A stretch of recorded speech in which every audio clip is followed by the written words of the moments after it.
So I've mentioned a few things that I would have done different with the book. The subtitles, the layman's guide, and a few of the chapters are pretty rough. This might be one of them. It's not one that I could adjust too much, though, because of the nature of the content. If anything, what I probably should have done if I had known ahead of time how this was going to work out, I probably would have done this last week and took last week's and made it the last one because it was lighter. He ended on a pretty heavy topic. What we're going to talk about are proofs for God, and we'll start off by saying one thing. You cannot prove God. If you could, then we wouldn't call the small f faith faith. We have a lot of evidence, analogy, cause and effect. We have personal experiences.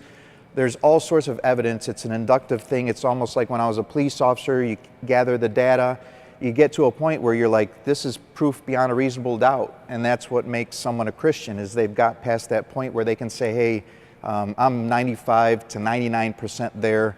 The 1% is that if it was a provable fact, then no one would be able to deny it. So that's that 1% that we're talking about. The very fact that you can't go over and put your arm around him and say, see, I took a picture with him, there he is, so all of you should believe. It doesn't work that way. And it's not meant to work that way, or it wouldn't be the small f faith. So we're going to start off like we do every week with me figuring out what's not connected. All right, there we go. We start off every week with something in the arena of apologetics. This gentleman here is a Navy veteran. He was a pilot. He is a professional apologist now. His name's Frank Turek. He writes phenomenal books, and he goes around to college campuses and he gives talks, and then he allows the student body to shoot quivers of arrows at him once it's done. So the one you're about to see, this young man has been talking to him for 2.5 minutes already, and everything he said, Mr. Turk has given an answer for, so then he just steps to the next thing. It's not like he's giving up his argument, he just wants to shift it so that we don't talk about that anymore. I don't think I was saying that, and there's more people with more questions, and we're not getting anywhere on this, but thanks for the talk. All right, well, let me ask you this. If Christianity were true, would you become a Christian? If I believed Christianity were true, because I don't believe in objective truth, then yes, I'd become a Christian. You don't believe in objective truth? Well, the truth only exists in your consciousness, like it's a concept. And we each have our own individual consciousness, so truth really to each individual is its own thing. So it's subjective to individual. What I believe is true is not necessarily what you believe is true. This is also proven through Schrodinger's cat experiment, where truth is not proven until there's an observer looking in upon it. So really we cannot tell what is true until an observer looks in upon this situation and actually verifies it as it actually happened. Which we don't know if that happened unless there is a God, which is the argument for nothing is true unless there is a God. I know that already. Well, is what you just said objectively true? No. Nothing I say is objectively true, because objective truth doesn't exist. But that is an objective truth. Yes. That's what you're trying to say. But that's not an objective truth either, because that exists only in my head. That doesn't exist in your head. It exists in my head that objective truth doesn't exist, and that's fine. It operates in my consciousness perfectly. But you may say that objective truth exists, and that operates in your head fine, but like it changes. Person to person. Truth isn't like a physical object. So, if you could even understand him, I can tell you from what he was saying, he's obviously very smart. He's taken a lot of philosophy, that Schrodinger's cat. It's a mind experiment, a thought experiment, and that's what he's talking about. But it's one of those things that you talk about in theoretical situations, even in physics, but no one could ever prove it. So this young man thinks he's got all this information and he's so smart that he's going to knock this guy down, and all he gets the crowd to do is laugh at him, as you heard, because he doesn't believe in objective truth. I don't know how you could go through life that way. Does everybody know who Schrodinger's cat was? He was Schrodinger's pet. No. Here's a better explanation. Well, Schrodinger's cat was this thought experiment where a cat would be inside of a box, and I think there was a radioisotope that would drop down in the food and he could be poisoned or not be poisoned is basically what it came down to. He would either die or not die. But since you couldn't see through the box like Superman, you didn't know if he was dead or not. It wasn't until you looked and observed you knew which way it went. So until that point, the idea is that both of them were taking place simultaneously. And it wasn't affected to go one way or the other until you looked in. So the cat was both alive and dead. Yeah.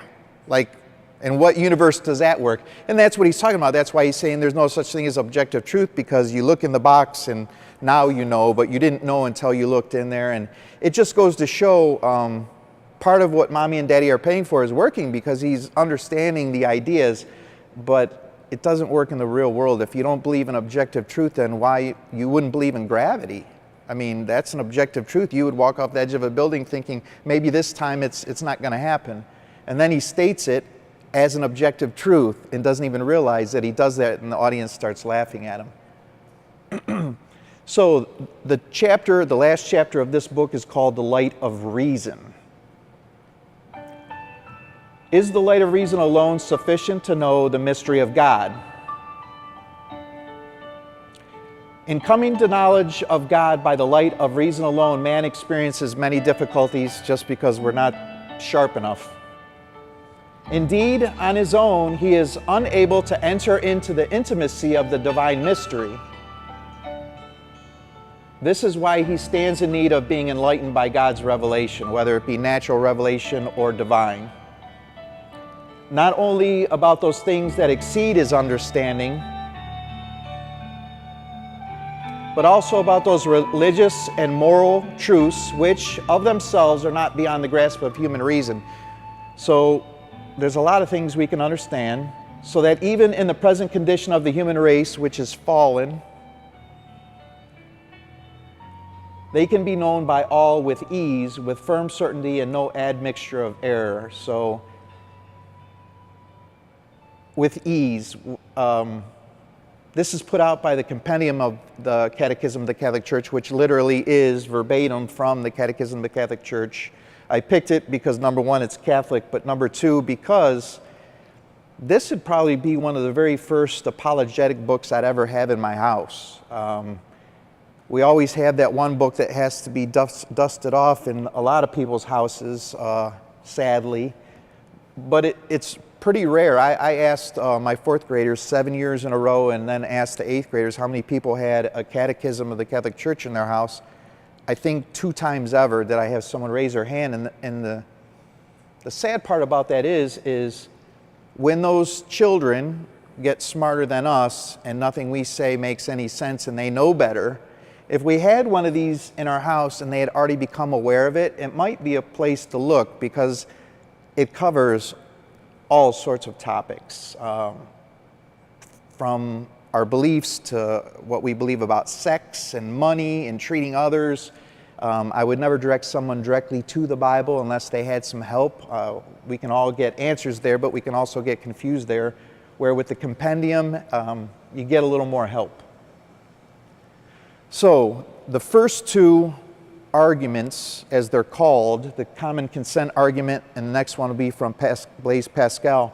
They're not really arguments about the proof of God, they're arguments about the rationality behind believing in him. So I'll let them state it.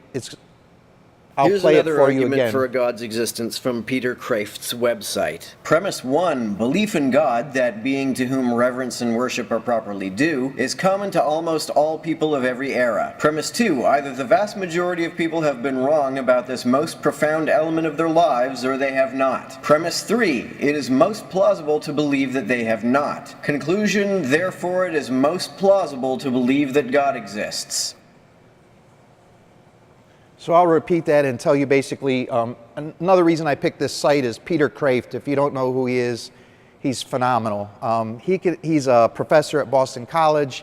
I think he's the head of the philosophy or the theology department. I can't remember which, but he's had books out for a couple decades. Very smart man. Sometimes he gets a little highbrow. He doesn't mean to, because he thinks he's bringing it down, but This is one of the 20-some arguments he has on his website pointing towards God. So belief in God is common to almost all people of every era. Either the vast majority of people have been wrong about this most profound element of their lives, or they have not. It is most plausible to believe that they have not. Therefore, it is most plausible to believe that God exists. Now, you could see how some atheist would tear that apart. It's almost this argument and the next, maybe this argument more, it's almost like it's a better argument once you are a Christian. Like you're like, why was I drawn there? And we talked about the transcendentals last week, like we're drawn by pure truth, beauty, goodness, love, pure being. As soon as you saw this, once you became a Christian, you'd be like, well, yeah, I feel it. It's what I'm drawn to. And look how many people throughout history have. But to use this as an argument for a proof of God doesn't work so well, and that's admittedly so by the author. So now we're going to hear about Blaise Pascal. Pascal was a theist, which given his place in history may not be all that surprising. But what is weird is that Pascal's argument for God's existence had very little to do with whether God was actually real. Instead, it had everything to do with whether belief in his existence was practical. This reasoning became known as Pascal's wager, and it's really a gambler's argument for religious belief. Pascal's thinking went like this: either God exists or he doesn't, and reason will never give us an answer. So you must choose blindly to believe or not to believe in God. You can't abstain from choosing. If you choose to believe in God and he exists, you get an infinite reward, heaven. If you choose to believe in God and he doesn't exist, you're not really out much. If you choose not to believe in God and he doesn't exist, you also don't gain much. If you choose not to believe in God and he does exist, you get infinite punishment, hell. Therefore, the smart bet is to put your chips on God existing every time. Pascal argued that if there is the slightest chance that God exists, even if that chance is low, only a fool would bet against his existence given that the stakes are so high. In the face of incomplete information, Pascal decided we should play the odds and believe whatever offers us the greatest benefit. It's kind of brilliant, right? So here's another one that isn't direct proof of God, but Blaise Pascal, when looking at it, and this is good common sense, but all of us would agree that if you just choose to believe in God so that you don't go to hell just in case he exists, it's not going to work. But the Bible tells us, especially in Jeremiah, if you open yourself to God fully and you look for him, it says you will find him. Now, in what way, shape, or form that is, or how you feel it, we don't know. But if someone truly took this wager and then opened themselves up to the possibility, I think they would have a much better chance of becoming a Christian than someone who is betting in one of the other categories. I also take a little bit of umbrage with, he said, not much, what you would win or lose if there were no God. Psychology proves that people who have a religious faith not only live longer, but they're more healthy, they have a happier affect. I mean, there's all these benefits, and some people will say it's because it's social or whatever, but it's also about how they live their life. The virtues that they follow give them a sense of being right, to being just, to being, in God's eyes, doing what he wills for us. So I would argue that if you lived the hedonistic life and did whatever you wanted and slept in on Sundays and did every other crazy thing, well, psychology is proving that people are very unhappy. So even if you were to put on the chart not much or not much, I don't think that's true. I think you have a lot to gain, and I think you have a lot to lose.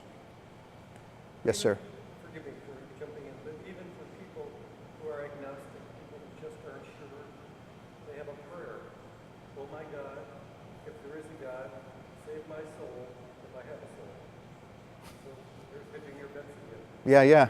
No, I like that one. I like that one. Remember the years that if you really don't believe in God, you would have no use for hell either. No, that's right. So But it would be a total loss. it would be a total, but you're taking the big dirt nap, so you don't know anyway. Yeah. Lights, the switch went off and you're taking the big eternal nap. Hell wouldn't affect them. Hell would God affect them? Yeah. A lot of saints say different things, so I don't have a good answer for it, but yeah, there's a lot of saints who have diaries that say they see things that are pretty miraculous. Yes, the queen of all saints. So the 5 ways. Now we're getting into St. Thomas Aquinas, who he lived in the 1200s, very erudite, very smart, very intellectual man, a gift to us really in the works that he left for us. This project that you're about to see, this video, is done by a 9th grade girl in a Catholic high school, and her project was to try to explain to her peers St. Thomas Aquinas' 5 ways. I give her a lot of credit for trying. It's pretty heavy stuff. Dominican priest, theologian, and philosopher St. Thomas Aquinas, in his Summa Theologica, sets forth 5 separate proofs for the existence of God. Motion. Motion is all around us. Whatever is in motion now was at rest until it was moved by something else, and that by something else, and on it goes. A marble cannot roll itself, but there is a force that causes it to roll across the surface. And like a line of dominoes, it takes one push for all to be set in motion. From this, Aquinas believes that there is an unmoved mover, which essentially is God, who first puts things in motion. Causation of existence. Everything in the world has its efficient cause, its maker, and that maker has its maker, and so on. Aquinas' observation tells us that no object creates itself. Some previous object had to create it. A cake does not automatically appear out of thin air. There is a process that goes into creating it, a use of several materials which were created by other materials, and so forth, which make other creations. Aquinas believed that ultimately there must have been an uncaused first cause, which we recognize as God, who began the string of existence for all things.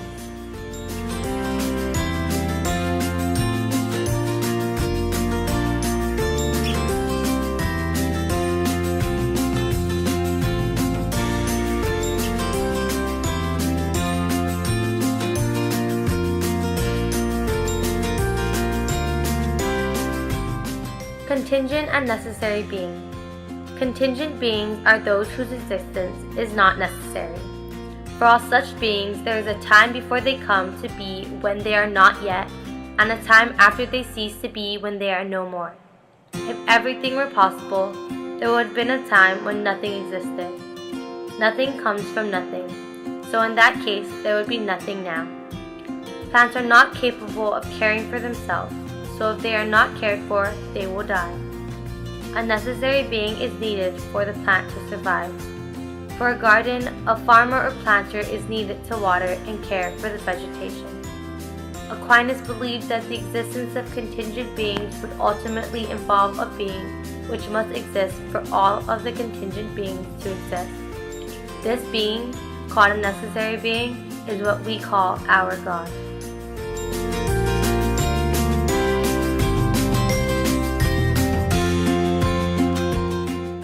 To move, there must be an unmoved mover. To effect, there must be an ultimate cause. To be contingent, there must be a necessary being. These are just a few of the arguments set forth to prove God's existence.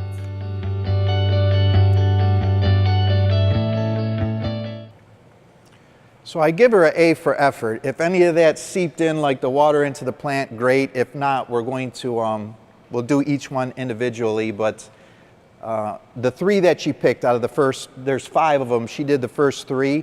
When we get into them, you'll see that the arguments are very similar, and the reason that St. Thomas teased them out the way he did, even though they seem very much alike, is because the type of arguments against that aspect of God. So if you were to read the Summa Theologiae, you would see the objections, you would see his answer, and then you would see his answer to the objections. So you would know why he split it into these first 3. So the first argument that she talked about is the argument from motion. Father Robert Barron is a very smart man, very knowledgeable on St. Thomas Aquinas, so I'll have a couple different vignettes, but we'll start off with his explanation.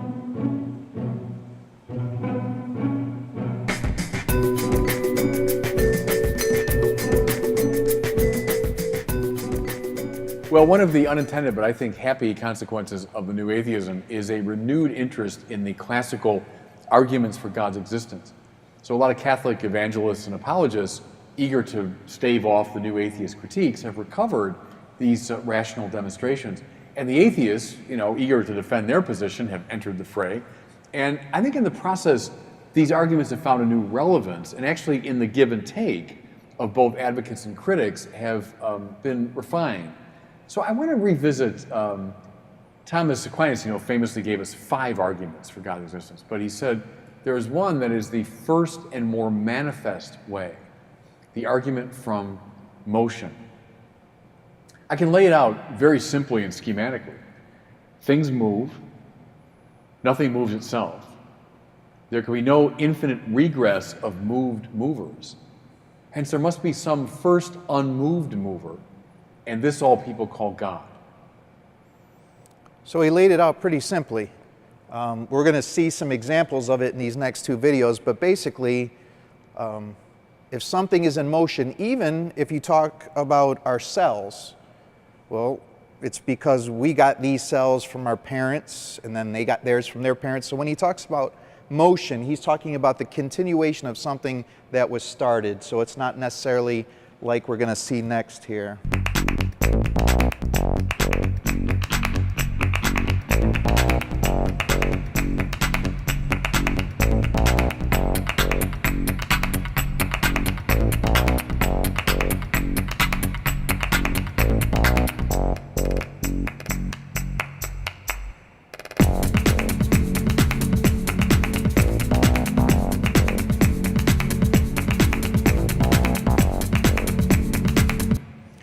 So I picked that video for 2 reasons. First off, if you look closely, he knocked in every single striped ball except for 2 on the break. Like anybody who knows anything about pool, that's the best break I've ever seen in my life. Like basically if he picks stripes, he's got 2 balls left before he hits the 8 ball.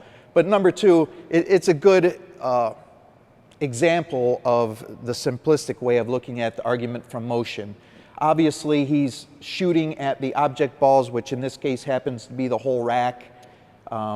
So the cue ball has to hit those balls in order to make them move, but the cue stick has to first hit the cue ball before he can hit those balls and bring them into motion. But first, the human has to take the cue stick and hit the ball, which then, that eats the mouse that lives in the house, that jack belt sort of thing. But then he had to have parents who gave life to him, and then they had to have parents. So this whole idea is not just an argument from motion in the physical sense like the Big Bang and everything moved out. It's also this kind of motion.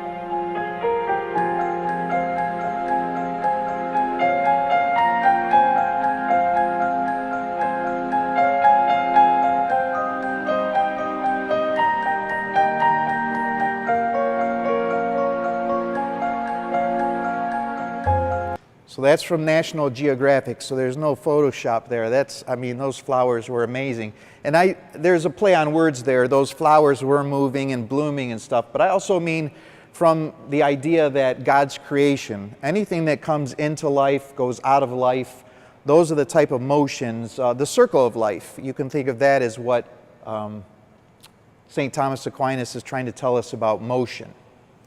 So the second one, which is going to sound a lot like the first 3 sound very much like each other, but there's little nuances. The second one is called the argument from causation. So the argument from causation and belief in God is what they deem the argument's name to be.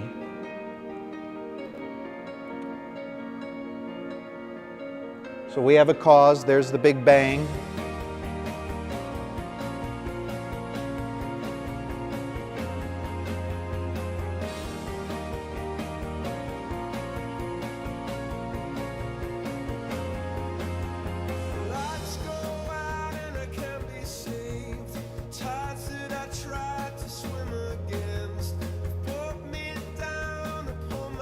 That's our home, that's the Milky Way. We're somewhere over to the left. So causation is the process whereby one thing causes another. It can also be known as cause and effect, which we see in our world every day. Everything happens, has a cause. If we follow everything back to the beginning, we come to a first cause that started everything off. That cause is what we call God by St. Thomas Aquinas. He ends all of his arguments by saying, that is what we call God. And you'll notice that St. Thomas Aquinas doesn't call them the 5 proofs. You'll hear that every once in a while, but he actually used the 5 ways because he admits it doesn't get you 100% of the way there. It does have that 1% to 5% fudge area where if it were totally true, you could just say, well, why doesn't everybody believe it? Because he's standing right here. The next argument is called the argument from contingency, or it's also called necessary being, and a couple others. This is from the same school. This is another 9th grade girl doing her project on just this one argument alone.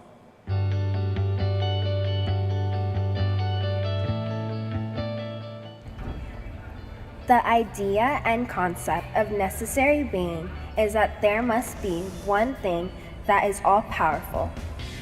For anything to exist, there had to be something before it in order for it to be created. Therefore, the concept of a necessary being exists. A good example of necessary being is that someone had to create the earth. It didn't just appear on its own. The creator of the universe is God. It first started out with nothing. Then, little by little, he started to create water, land, and human beings. Another example is how a flower grows. It starts off as a single seed, and when you nurture it, it grows and blossoms into a beautiful flower. The flower didn't just appear over, it started off with a seed. In conclusion, the idea of necessary being states that there must be one thing that is all-powerful, and in order for anything to exist, there had to have been something before it to create it. God is that necessary being who created the world and all that exists. So here's the first 3 arguments. You have motion, so we see things moving or we see things in existence, so we know something had to have set it in motion. Argument number 2 is causation. Well, if there's things floating around that someone set in motion, someone had to have created those things. And then contingency is getting back to, well, who was that? It had to be a necessary being, but this is how I explain it to the 8th graders, and they seem to get it. A very simple definition of cause is something that brings about an effect. And a very simple definition for effect is something that is brought about by a cause. So the contingency argument is basically saying, okay, we have an effect. It can in turn be the cause of something else, and now we have an effect, and that can be in turn the cause of something else, and that's how we see life come about. But if you go all the way back to our definitions, nowhere in here, in this definition, does it say something had to have caused the first cause. There is effect, which is something brought about by a cause, and an effect is something that's brought about by this, but there's nothing saying in this that it has to be caused.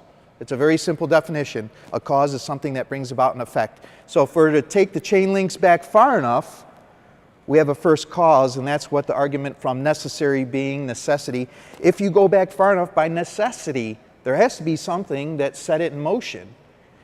This infinite regress that someone used that word earlier, if you had an infinite number of days before you, say that the earth had been here forever, well, if you had an infinite number of days in between you and infinity, you could never get to today, because there'd be an infinite number of days in between. You couldn't pass those infinite number of days to get to today. And our universe wouldn't be winding down energy-wise. So by the very definition, we're seeing all the effects and causes, but just by common sense, we know that you have to go back to an original, because nothing causes itself. You would have to be and not be at the same time. Not be, create yourself, now I'm here. It just doesn't work that way. All right, here's the fourth one. It's called the argument from degree. This is the only one that I'd have thrown out the book. You know, it's the priest who talks about it that we're about to see. He's a cute guy. He looks like he just got ordained, you know. And if you watch him every once in a while, he's just tickled to be talking to the camera, and you see him smile every once in a while. So his happiness is infectious. But I'll tell you afterwards why I think it's kind of a lot of atheists can tear this apart.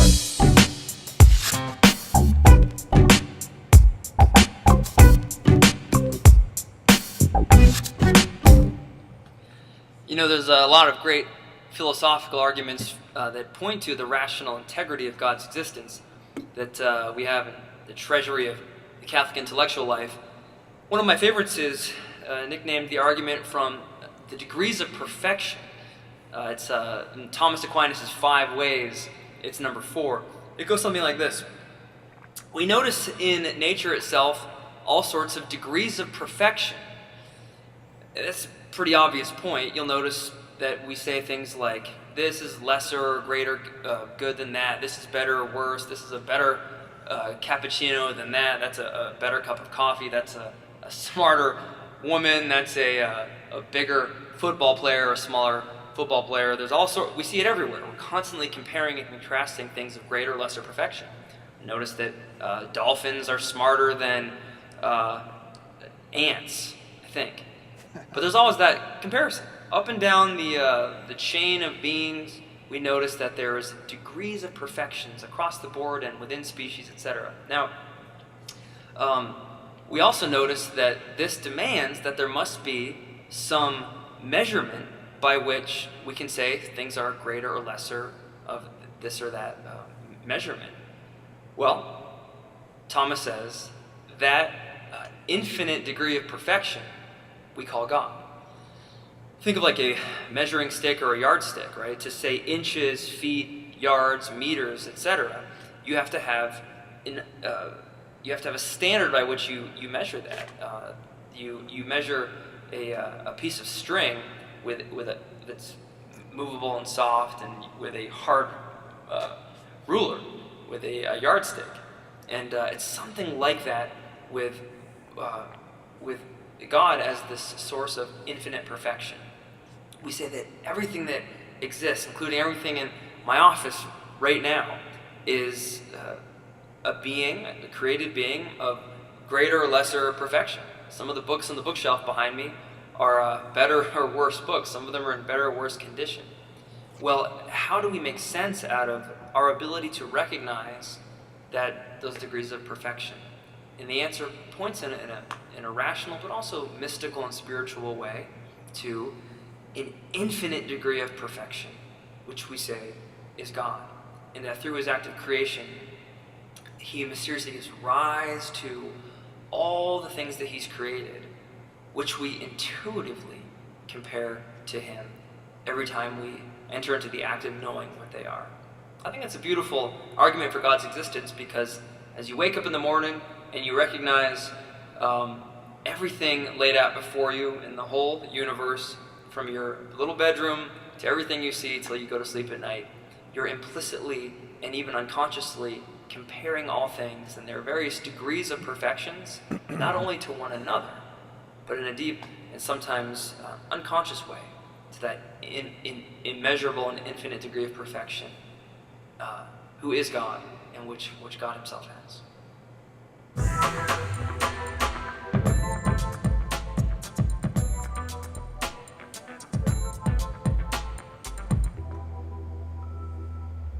So he looked happy, joyous, and free. He seems to have really liked that argument. I think the argument lends itself to what Christians believe. We talked about those transcendentals last week. Of course, we recognize that, as Sartre said, we have this God-shaped hole inside of us, and we crave pure truth, beauty, goodness, love, all those things.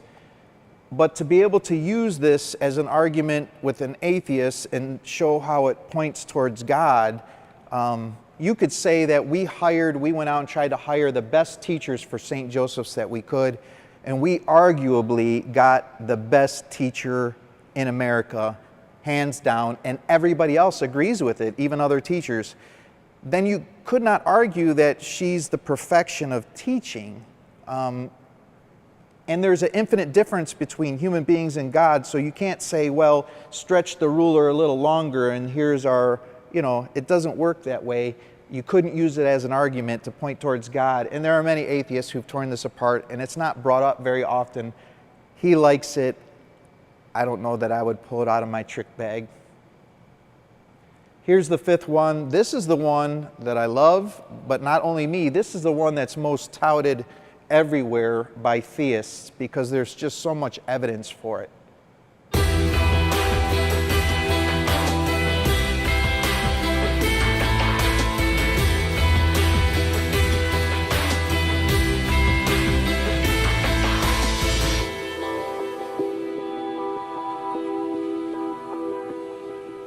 The design argument for God's existence argues that there is an implicit and explicit design, order, purpose in creation that points to a creator, a purposer, a designer. You can't help but look at the existence of life on this earth and how strong the odds are, millions and millions to one, that everything aligned just perfectly. Scientists are telling us today that life in this universe is balanced on a knife's edge.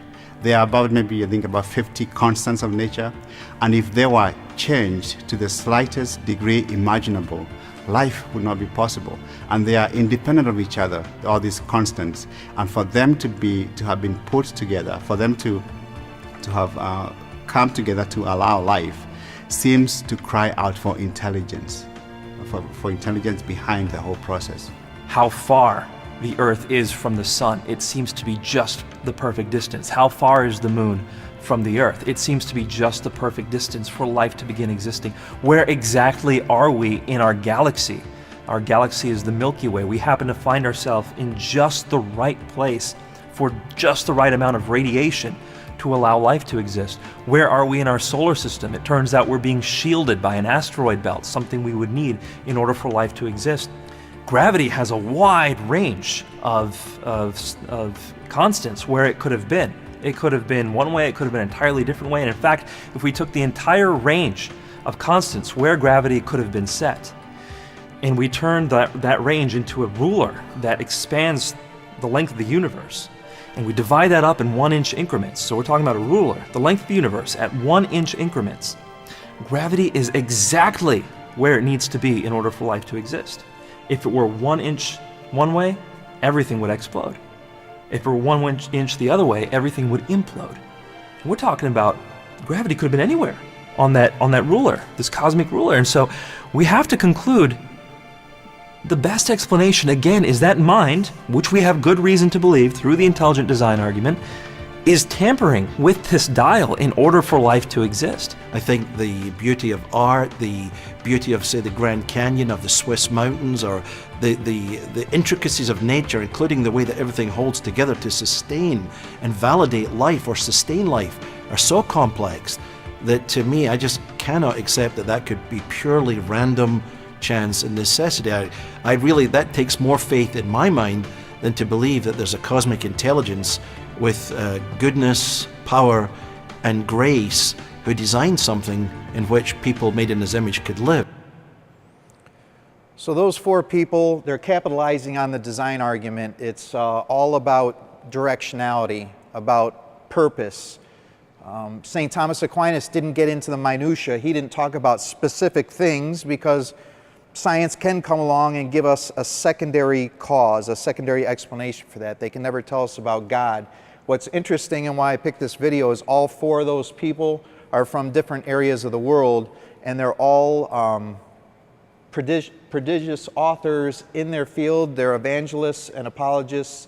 And the third one, Nabil Qureshi, he's got an American sound to him now, but he's a prior Muslim who came to this country, learned about Christianity, did all the investigations of the type of things we're talking about, and became a Christian.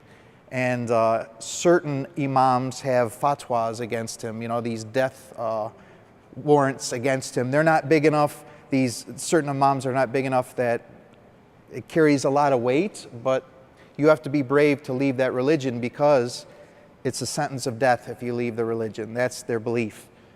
So not only is he doing that, but he's trying to bring other Muslims to Christ. So it's more than a double-edged sword for him. He's a very brave man. He's also highly intelligent. I think he's either pursuing or getting his PhD in theology. But if you ever listen to him, I mean, he's on YouTube. He's amazing. So William Paley, he wrote a book in 1802 called Natural Theology. And his conjecture was, if you walked along the beach and you tripped over a stone or stubbed your toe on a stone, you wouldn't ask where this came from. It's just a natural object that you find on the earth, so the average person wouldn't think anything of it. But if you walked down the beach and then you stubbed your toe on a pocket watch, you'd go, well, where did this come from and who made this? And his point was, if you start to look at nature that way, it's much more complex than even a watch. This isn't, this is more like a poem or a ditty about the story, but I found it very cute. It explains it very well.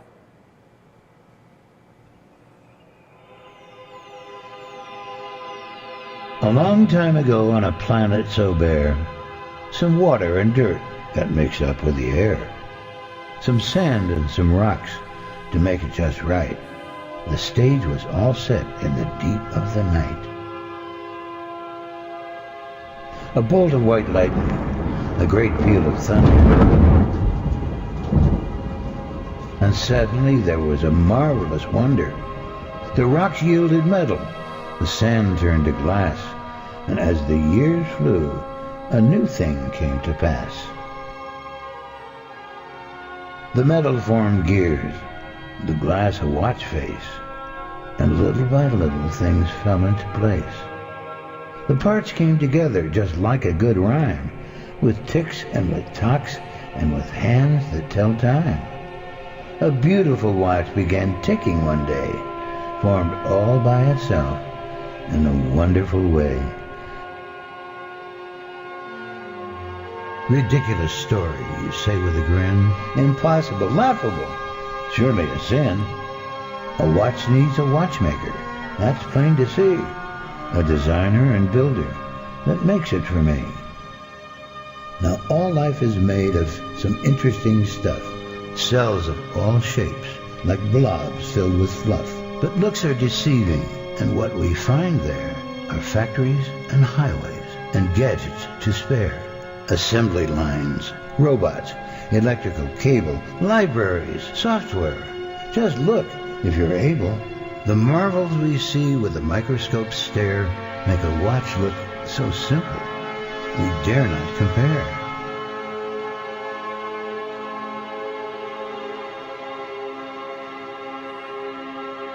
Now the doctors from Oxford say cells came by chance, from goo down to you, in a beautiful dance.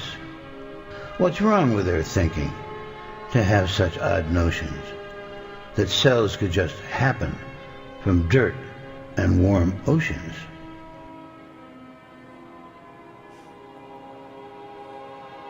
A cell and its wonders amaze all who see, and a cell like a watch by chance cannot be. Those cells can build hummingbirds, agile and free, bumblebees, snails, my backyard oak tree. A woodpecker built with a jackhammer nose, lightning bugs, monkeys, a beautiful rose, and beetles with bombs that give frogs a surprise, chameleons with camouflage, and some weird eyes. All nature on earth is so perfectly fine, we have to admit that it's all by design. And our Maker owns everything, both great and small. He's the masterful watchmaker, Lord over all.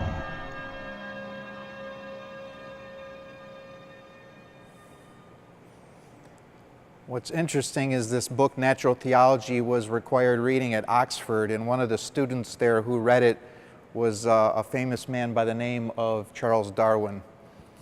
And Charles gets beat up a lot. He actually, two things, he believed in God, and he also said that if you don't find these missing links I'm talking about for macroevolution, then my theory's all wrong.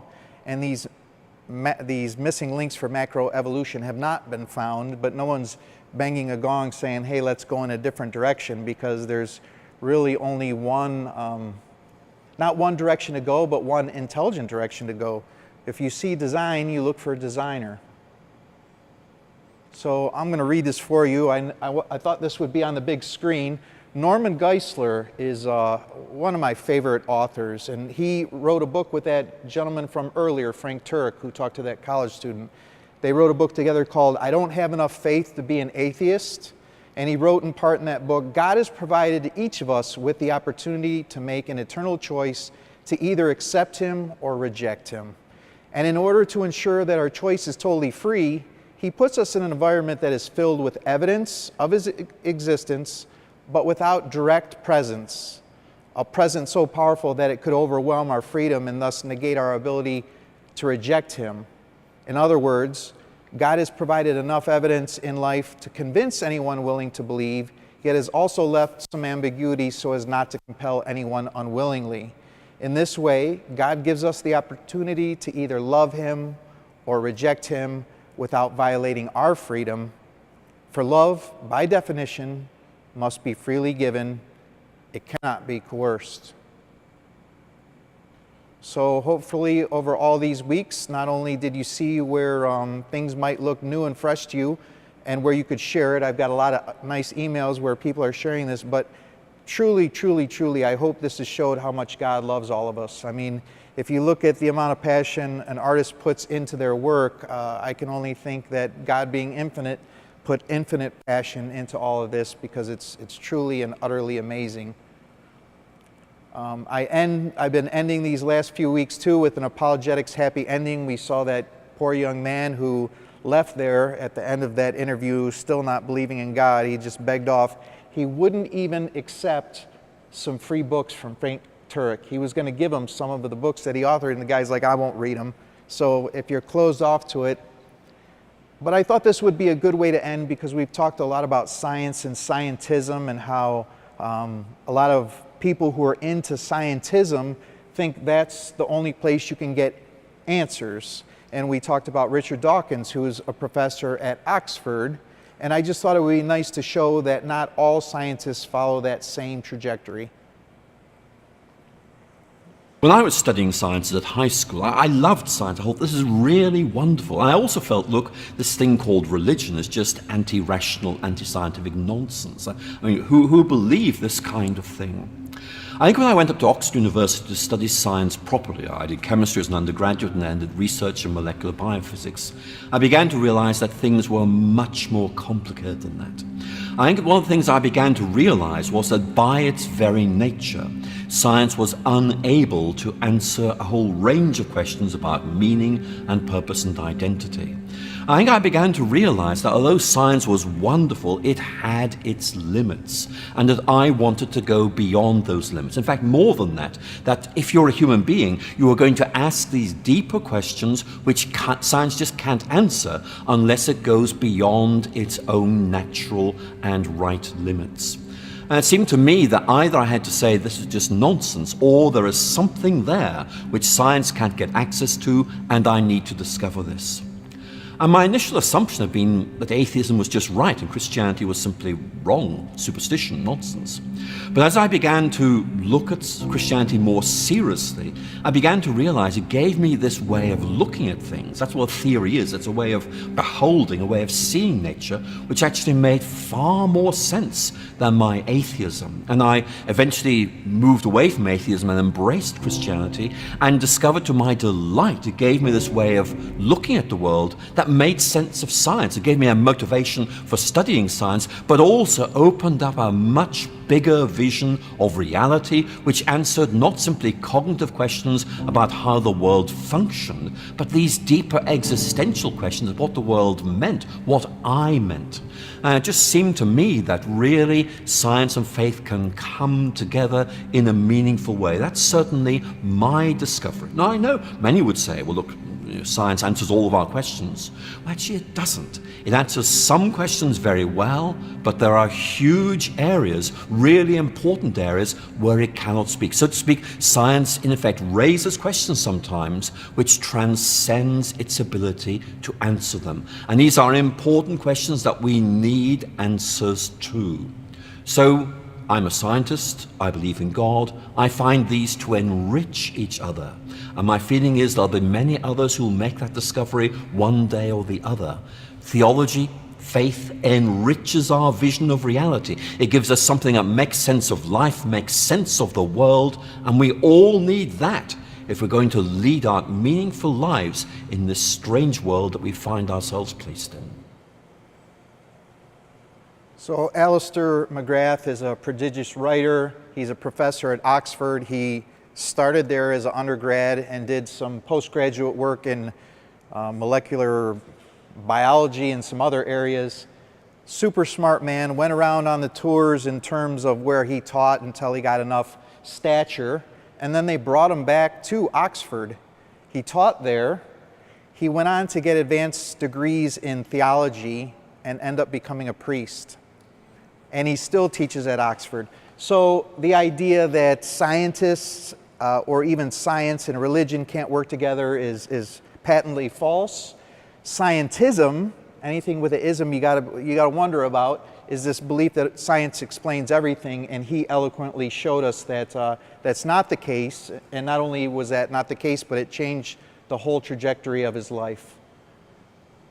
So this is the end, and I wanted to thank everyone for sticking it out, and I hope you got something out of it.